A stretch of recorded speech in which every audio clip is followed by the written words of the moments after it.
So hi guys, good morning. Welcome for my vlog today. Ito yung buhay namin ni Angel. So, dalawa lang kami palagi sa bahay. And, ayan yung mga pusa ko. Andyan pa. And, ito yung higaan ko guys. Flex ko lang sa inyo. Kasi ito yung buhay namin dalawa. So, kagigising ko lang ngayon. Ang gagawin natin, magpapachange oil tayo ng motor. Pagawa natin yung upuan. And ito yung sistema ng buhay naming dalawa pala. Ayan siya. Tulog. Katabi si Mochi. And ito yung higaan niya, mga idol ko. Ang division namin ay ito lang. And doon naman ako. Sa kabila. Ayan. Doon naman ako. And dito siya. Ayan. Pag umulan, dito may tulo dyan. Pag umulan, may tulo. Dito, basang-basa ito. Pero natutuyo na. Yan.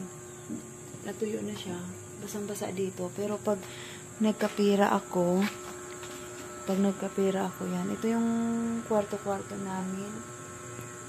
Yan. Ito yung kwarto-kwarto namin. Yan. Ito yung, yan. Paglabas mo dito, ito na yung pintuan para sa kusina. Pero nakapix na yan. Nakapix na. And ito yung banyo, kusina namin. Yan. And wala pa yung mga flashing. Clean sheet pa lang yan. Kasi, kulang tayo sa budget. At wala na rin tayong pera dahil iniwan nga po tayo. And solo flight na lang po natin to. As a solo parents, nagsikap ako, gumapang ako sa hirap para mabuo tong bahay na to kasi iniwan kami ng bahay na to, skeleton ang bahay na to nung iniwan. So, binuo lang talaga namin siya ni Angel, si Kuya Paul talaga, si Angels at si Glenn tumulong dito, si Ate Bing, ayan, tumulong dito. And ito yung kwarto-kwarto. And wala pa kami mga switch para sa aming mga ilaw. Saksakan lang yan. Ngayon, pupunta tayo ngayon ng palengke para makabili tayo ng pagkain ng ating mga pusa. So, ayan yung lababo namin. Ayan yung CR namin. Ayan. So, wala namang problema sa tubig at kuryente. Kasi meron naman. And dito tayo sa kapitbahay natin. Tapos, ayan na. May salamin din kami dito. Pero ang apakan namin, guys, is pa lang, lupa at buhangin. Ayan, lupa at buhangin pa lang.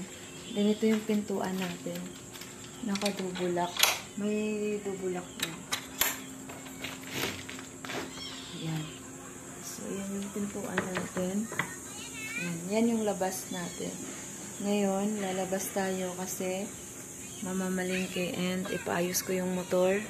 Papa-change oil, palitan natin ng upuan and ipagawa ko rin yung bagong upuan pag may pera na. Ayan yan yung kwarto-kwarto. Ito yung sala. Ayan, nakita nyo yung upuan din. Ito yung lamesa namin, kainan. So, ito yung upuan namin.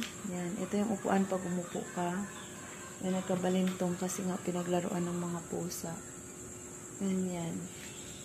Ganyan mga idol ko. Ayan. So, ayan. Wala na siyang gamit dito. Kinuha na niya lahat. Yung gamit niya. And okay lang. Okay lang. Nakukunin niya lahat.